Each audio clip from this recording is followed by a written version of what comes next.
The big picture with RK में हमारे साथ जुड़ गए हैं IVS 24 के editor in chief Ravikant Mittal ji. Ravi ji, Tirupati मंदिर में मिलने वाले प्रसाद में मिलावट की खबर हम सब ने देखी सुनी, वो डॉक्यूमेंट्स भी देखे जिनके आधार पर ये बात की गई थी।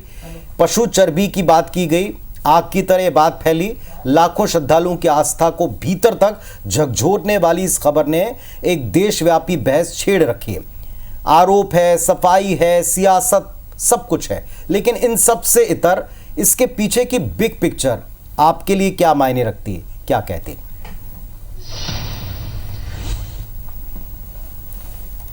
देखिए, लगता है कि झूठ, फरेब और मिलावट ही केवल शुद्ध रह गया है, बाकी और कुछ शुद्ध नहीं रह गया, भगवान का प्रसाद भी नहीं। और वो कौन से भगवान का प्रसाद? जिसकी कि अपनी एक शुद्धता, अपनी एक परंपरा, एक अपनी उसका इतिहास है। ये जो प्रसाद है, जैसा कि हम दिन भर सब लोग जान ही चुके हैं कि ये 300 साल से लगभग ये प्रसाद बन रहा है। और एक स्पेशल किचन होता है जिसको पोटू कहते हैं, वहाँ पर 6000 जो कि सारे के सारे ब्राह्मण हैं वो मिलकर इस प्रसाद को बनाते हैं। और लगभग 3 लाख लड्डू जो हैं वो हर दिन वहाँ पर बनाए जाते हैं, जिनसे लगभग एक अंदाज़ा है कि 500 करोड़ की इनकम मंदिर को होती है पूरे साल भर में। और अब ये जो इतने शुद्ध जो लड्डू बनाए जाते हैं, और 1715 से ये बन रहा है। और ये जान के आपको आश्चर्य होगा कि अब तक पिछले 300 सालों में केवल 6 बार इसकी रेसिपी को चेंज किया गया है। और इसलिए किया गया था कि जिससे उनकी शेल्फ लाइफ बढ़ जाए, क्योंकि समय के साथ साथ इन लड्डुओं को दुनिया भर में भेजे जाने लगा। आप पोस्ट से भी इस लड्डू को मंगा सकते हैं, इतना पवित्र लड्डू है। और सब इसकी बहुत, इसका जो टेस्ट होता है, इसमें देसी घी के साथ बेसन की बूंदी बनाकर और उसमें कई सारे मेवा, काजू, बादाम, किशमिश, ये सब मिलाकर इसको बनाया जाता है, जिसकी कि कहा जाता है कि एक तो उसकी बहुत दिव्य खुशबू होती है और एक उसका स्वाद उससे भी ज़्यादा दिव्य होता है। अब आप देखिए कि ऐसे पवित्र प्रसाद के साथ भी गड़बड़ी हो गई, धोखा हो गया। तो मतलब ये प्रसाद के साथ नहीं, ये भगवान के साथ और भक्तों के साथ धोखा हो गया। अब जब ये बात बाहर निकल के आई, जो कि वहाँ के नेता, जो मुख्यमंत्री हैं, उन्होंने ये कहा कि भाई जो पिछली सरकार थी उनके ज़माने में जो घी यूज़ हुआ उसमें मिलावट पाई गई है, उन्होंने उसकी चेक कराई है। और किस तरह की मिलावट? आप सोचिए कि एक शुद्ध पवित्र जो प्रसाद जो कि ब्राह्मणों के द्वारा बनाया जाता है, जो कि शुद्ध शाकाहारी होता है, उसमें ये पाया गया कि जानवरों का फैट मिलाया गया। जानवरों में भी गाय की चर्बी, सुअर की चर्बी, मछली का तेल।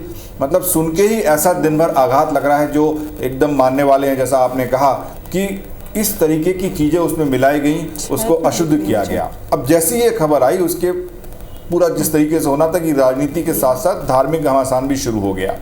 देखिए, राजनीतिक घमासान में तो मैं नहीं जाऊंगा, वो आरोप प्रत्यारोप रखते रहेंगे, लेकिन जो सबसे बड़ी बात, जो समझने वाली बात है कि मेरा ये मानना है कि जिसने भी ये किया, ये निहायत ही घटिया और निंदनीय कृत्य है। क्योंकि आप ये समझिए कि जो प्रसाद वहाँ पर जाता है, जो ब्राह्मणों के द्वारा बनाया जाता है, और जो हमारे सनातनी लोग हैं जो कि जीवन भर शुद्ध शाकाहारी रहते हैं, अपने बच्चे के बर्थडे का केक भी नहीं खाते। अगर उनको ये बताया जाए कि इस केक में अंडा डाला है, तब भी नहीं खाते, ये कह के कि इसमें अंडा होगा, हम शाकाहारी हैं, सनातनी, हम नहीं खाएंगे। अब बताइए, ऐसे लोगों को आपने ये प्रसाद खिला दिया, आपने उनका धर्म भ्रष्ट कर दिया, आपने उनको ऐसा प्रसाद खिला दिया जिसमें जानवरों की चर्बी मिली हुई है। तो ये कितनी बड़ा धोखा है सनातनी धर्म के साथ, ऐसे शाकाहारी लोगों के साथ जो कि उस भगवान के भक्त हैं। जैसा कि मैंने कहा कि भगवान के साथ साथ ये भक्तों के साथ बहुत बड़ा धोखा है। दूसरा, इस प्रसाद की एक परंपरा है, इतना प्राचीन है, इसको GI टैग मिला हुआ है। ये एक ऐसा पहला एक मंदिर का प्रसाद है जिसको कि GI टैग भी मिला हुआ है, कि मतलब इसको अब दुनिया में उस रेसिपी के साथ कोई नहीं बना सकता, ये वहाँ की एक्सक्लूसिव प्रॉपर्टी है, 300 साल पुराना है। तो जब इस तरह की घटना होती है तो इस परंपरा को ठेस पहुँचती है, लोगों की भावनाओं को भी ठेस पहुँचती है। तीसरी बात कि इस घटना के बाद अब जितने भी देश में मंदिर हैं, सभी के प्रसाद संदेह के घेरे में आ गए। भाई अब आदमी जाएगा, उसको प्रसाद ग्रहण करते समय हमेशा से शक रहेगा कि यार ये कहीं मिलावटी ना हो, कहीं ये अशुद्ध ना हो, इसमें भी कहीं इसी तरीके के जानवर की चर्बी ना मिली हो। तो ये इस तरीके का जो एक संदेह सबके मन में पैदा हो गया, ये एक बहुत बुरी बात है।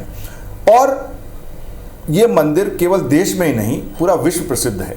इस तरह की घटना से देश का नाम बदनाम होता है, कि आप बताइए कि जो अपने धर्म में, क्योंकि आप किसी और धर्म में ऐसा सुनते हैं क्या कि एक इतने धर्म को मानने वाले आप उसके प्रसाद की पवित्रता नहीं रख सकते, चाहे वो किसकी गलती हो, जिन्होंने घी वहाँ को सप्लाई किया हो। अब इतने सस्ते दाम पर देसी घी कैसे मिल सकता है, इस पर भी सवाल है।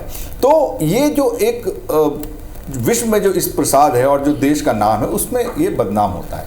लेकिन पुनीत, मेरा ये मानना है कि इसको एक आई ओपनर की तरह देखना चाहिए, एक इसको हमें चेतावनी की तरह लेना चाहिए। और मैं ये समझता हूँ कि सरकार को या तो FSAI के तहत ही या फिर कोई ऐसी दूसरी संस्था बनाकर ये जितने भी मंदिर जो खुद का प्रसाद बनाते हैं या उन मंदिरों के आसपास जो प्रसाद मिलता है जो कि उस मंदिर के साथ जुड़ा हुआ प्रसाद माना जाता है, जैसे कि लड्डू प्रसादम हो गया या फिर आप महाकाल के जो पेड़े हो गए या आप शिरडी में जो लड्डू मिलते हैं बूंदी के, तो इनका एक मानक तय कर दिया जाए, उनकी एक समय समय पर जांच हो, एक उनको पूरा पैरामीटर के तहत बांध दिया जाए कि भाई ये इस तरीके से इन लड्डुओं में ये इंग्रेडिएंट लगेगा, ये शुद्धता इसकी होनी चाहिए।